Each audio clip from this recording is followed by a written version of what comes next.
Hey everyone, Sarah Pacaro here. Today's video is to highlight the truth about trauma. So we're going to be diving into what trauma is, the different definitions of it, how it can impact and affect and influence you. So there's a lot of information out there about trauma. I personally don't believe that anyone makes it through childhood, through adulthood without experiencing trauma, but the aftermaths and then the effects of trauma can impact each of us differently and significantly. It can be stored in our body and really affect our day-to-day lives, our quality of lives, our friendships, our relationships, our ability to make it through each day, to look forward to the next day, and really have us dive deep into the questions, really deep, dark questions about why am I here? Why did I have to go through that? What does this all mean about me? All of these things. So we're going to dive into what trauma is and talk about the differences between big T traumas and little t traumas and the labels of those. I think the labeling of that can have a significant impact on us internally, emotionally, mentally, spiritually, even physically. So let's get into that. So first, we're going to get into the definition of what trauma is. And there are various definitions of trauma in all kinds of different forms of literature. But diagnostically, trauma has been defined from the framework of PTSD. Obviously, there's cptsd as well, which is complex post-traumatic stress disorder, which involves a person being exposed to a traumatic event where the person was confronted with an event or a number of events that involve the actual or threatened death or serious injury, or threat to the physical integrity of the self or others. So that's the definition of trauma. And the focus on the physical injury or the threat fails to consider the psychological injury or threats that undermine the structures related to the mental capacities. So that's where it can get really tricky and confusing to understand. So when we're looking at what is trauma, there's a broader definition, and that broader definition was actually defined by Dr. Peter Levine, and says that any unresolved automatic nervous system response, it's about the nervous system's response to that event. And this is where I talk about how it's stored in the body, how it impacts the mind, the thinking or the inability to think, to move through and process through your day in the way that you want to. Because it is about the nervous system's response to that event, not necessarily the event itself. The event itself, we all know, is in the past, but the aftermath of it, the effects of it are impacting the present because it's stored in the body, it's stored in the nervous system. It's oftentimes stored at the cellular level, preventing you from being able to function in the way that you're meant and designed to function without having had those experiences or the beliefs that you have now developed about yourself because of those past experiences. So events can affect each of us very differently. So we're going to take a look at some of those types of traumatic events today. The big T events, the big T traumas, and the little t traumas, and the danger with labeling them this, because so many people, when they're sharing their stories of trauma, and I caution people in doing that because oversharing your traumatic stories, you're actually bonding to them. That's the definition of trauma bonding. You can get into this mental space of, who am I to think that I have any right to be grieving or to be going through this now, because what that person went through was so much worse than what I went through. And that can actually make you feel even worse, even more helpless, even more guilt, because this person had it so much worse than you. So be careful going there when you're exchanging and sharing about your traumatic events and experiences, and just seek proper help if you're interested in learning about transformational healing and the way that I work with clients to get them to a place of joy, happiness, inner peace, contentment, confidence, trust in themselves very quickly, utilizing the power of the body and the mind, the utilizing the inner resources that you have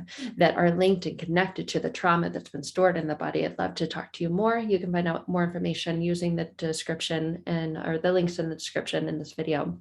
So let's highlight what is trauma. In other words, trauma is when your nervous system is off, when it's dysregulated, when it's imbalanced, when it fails to return to that space of homeostasis and equilibrium. If you think about it like a scale, right? It's looking for that balance. It's looking for regulation. It's looking for that space where it feels safe, where it's not experiencing the highs and the lows and the ups and the downs and all of that inner chaos in between. And this can happen when, obviously, a disturbing or distressing event overwhelms that person's capacity to cope or to quote unquote deal with. You may feel like you're dealing with it, you're going through life, but really you're going through blinded, you're going through numb, you're going through experiencing the highs and the lows because of this event. And this can cause feelings of helplessness, powerlessness, where that person does not have access to the necessary inner resources. It's not so much about external resources and skills and do this worksheet and read this book. The person does not have access to the inner resources, the inner support system to help them heal or cope with that event or number of events. So the inner resources get blocked off, leaving the person feeling completely out there, dysregulated, powerless, hopeless, helpless. So the extended impact of that person's nervous system is unable, because of that inner block, to return to equilibrium, to return to homeostasis, to return to balance, to feel that inner sense of peace and trust and calmness and clarity, because it's had an impact on the person's experience of the sense of themselves.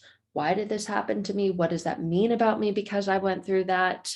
What does that mean now? I was this hopeless, helpless person. I couldn't defend myself. I'm weak. All of these negative limiting things that seem to come in and get stuck in our space and affect every area and aspect of our lives. So those experiences or that experience from the past that was traumatic affects everything. It affects mental processes. It affects the way that your mind can think or inability to think. You may find that you're trying to do something and it's just taking you, 3 to 4 hours when it should normally take you 30 minutes because your mind just goes over here, goes over there, even though you're supposed to be focusing on this thing. It affects your mental processing. It affects your interpersonal relationships. It affects your external relationships and all of your ways of relating to life, and often leads to harming ways of coping with yourself. Maybe you decide to numb and avoid because you just can't take it anymore. You can't go to sleep without a drink or a glass of wine, or you find that you're very argumentative, very explosive with your friends, with your family. You find that you can't hold or keep a job because you just can't function, you can't think. And so therefore you're ineffective in your productivity. It affects all of your ways of relating to life, all of your ways of being when this trauma is stuck and stored in your body. So let's get into big T traumas and small T traumas and the danger in these labels. Obviously, there's danger in any label because then you're saying, well, that was worse than what I experienced because that was a big T and what I went through was a small T. So be really, really careful with accepting the labels of what you experience from your past traumatic events. But traditionally speaking, there are big T traumas and small T traumas. And the truth is, all of the events of trauma had an impact, made a significant difference on how you feel about yourself, where you feel that your place, your purpose is in life. And it removes you from your true core self, removes you from who you really are, because then you begin to believe that you're something that you're not. So when a person is unable to process and make sense of this, to integrate those experiences and transform them from pain to power, then it has a really negative, damaging, and limiting impact or experience on that person's life and significantly impacts them, what they can do and how they can do it because of these labels of the big T trauma, the small T trauma, and because of those past traumatic events. So if you are interested, I do have a program. It's phenomenal. It's called Transforming Past Pain to Present Power, and it moves you through all of the stages of healing and connecting to those powerful inner resources that you do have. You just currently have locked off access or ability to connect with those because of these traumatic experiences. But generally speaking, examples of big T trauma can be accidents, motor vehicle accidents, car accidents, death, experiences of going through war, sexual abuse, natural disasters. Let's say, for example, if you lived in New Orleans during a hurricane, domestic violence, so relational trauma. But you're going to see how that domestic violence is also a little T trauma, which is relational trauma. But to me, that's a big T trauma because it leads to cptsd because it was complex and compound. It happened over a longer period of time, and it happened more than one time. It was ongoing. So other examples of big T trauma are life-threatening illnesses or surgery, for example, cancer. But again, that did not happen just one night, right? You may have received the diagnosis, but it was a buildup of that, an accumulation of those cancerous cells in your body before they got to a certain point where they were able to be detected and expressed on a test. So again, none of these are just as one-time thing, especially even if you have a motor vehicle accident. Yes, that was a one-time event, but the impact of it continued on after. So again, just be leery of labeling it big T or little t, but these are general examples of big T, little t traumas. Little T traumas were frequently being dismissed or invalidated. And again, if this was your upbringing in childhood, that significantly impacts your adverse childhood experience score or your ACEs score. That leads to childhood emotional neglect. I have so many videos on that and the impact of that. I personally don't believe that that should be labeled as a little T trauma because you were frequently dismissed and or invalidated, which leads to such negative, kinked, and distorted views of yourself and feelings of hopelessness, powerlessness, feelings that you're not good enough. That's a big, big, big T trauma. That impacts everything in your life. It impacts the relationships you choose, how you feel about yourself, how you carry yourself, how you take care of yourself. It impacts how you are with other people. So if you were frequently dismissed and or invalidated, I personally don't think that that's a little T trauma, but it often is labeled as one. But that is something that does lead to cptsd as well. If your parents did not see you, if they really didn't see you, if they only saw your accomplishments, your achievements, if they compared you to other kids, if they compared you to siblings, and they only saw your accomplishments and achievements and then critiqued or judged them against others. So that's often labeled as a little T trauma. I have never seen anyone that I've worked with one-to-one that would agree with that. That would say, oh yeah, it was little, it was small, it was insignificant. That's the definition of little, right? Little is less than the big thing. That is not a less than a big thing. But sometimes it's labeled as a little T trauma. Another one is if you're frequently criticized or shamed or ridiculed, this shows up as bullying. If you were bullied when you went to school, if you were bullied through your elementary years, obviously that has a significant impact on your outcome in your adult years. So again, not a little T trauma, but it's often labeled as one. Frequent and or intense parental conflict. If you were raised by a parent who was an alcoholic or a parent who was emotionally neglectful, emotionally abusive, a narcissistic parent, again, not a little T trauma, but it's often labeled as that.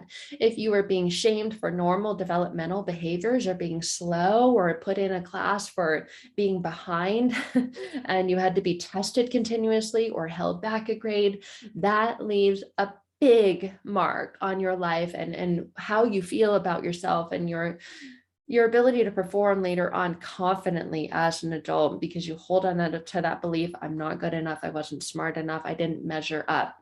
Again, my personal opinion, not a little T trauma. Experiences of discrimination, scrutiny on everything you do. Nothing you did was ever good enough for your parents or your caregivers or your teachers or your coaches or whoever. constant scrutiny on everything you do, even the things that you put your heart and your soul into, you gave your best effort, and you were so proud of. And you did it right. And you know you did it right. But that person, that parent, that caregiver just scrutinized it and pointed out the tiniest little thing that you did wrong in that. Again, I don't personally believe it's a little T trauma. Another example is experiencing medical crisis.